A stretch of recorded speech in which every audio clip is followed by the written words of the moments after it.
komunisme. Komunisme sendiri adalah ideologi sosial, ekonomi, dan politik yang bertujuan untuk menghilangkan kelas atas manusia dan menghilangkan eksploitasi manusia di atas manusia. Komunisme sendiri lahir sebagai kritik atas kapitalisme dan ketimpangan sosial dan ekonomi yang ditimbulkannya. Ideologi komunis sendiri pertama kali dikemukakan oleh Karl Marx dan Friedrich Engels di dalam karya mereka yang berjudul The Communist Manifesto.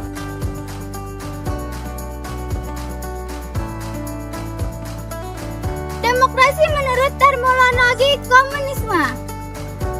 Komunisme memandang demokrasi liberal sebagai kediktatoran borjuis, yaitu yang hanya mau melayani dari pemilik modalnya saja.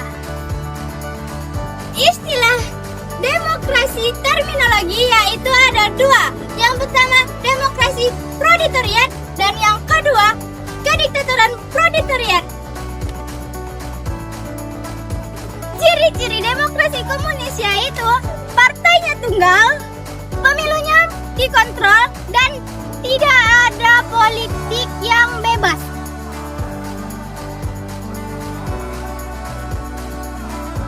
Perkembangan postkomunisme. Postkomunisme merujuk pada transisi yang terjadi setelah komunisme, di mana banyak negara berusaha beralih ke sistem politik dan ekonomi yang lebih demokratis dan kapitalis. Ini adalah aspek penting yang membentuk arah baru bagi banyak masyarakat.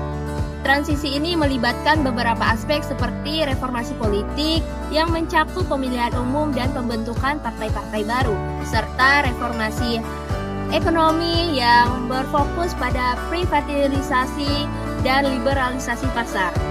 Namun, perjalanan ini tidak selalu mulus. Banyak sekali negara yang mengalami tantangan besar seperti korupsi, ketidakstabilan politik, dan ketidaksetaraan sosial yang menciptakan banyak sekali ketidakpuasan di kalangan rakyat. Contohnya, negara Polandia yang berhasil menciptakan transisi dengan baik dan menjadi model bagi negara lain.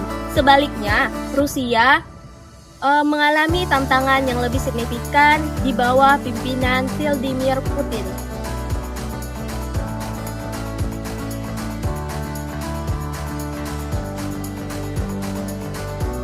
Contoh negara berdasarkan fase.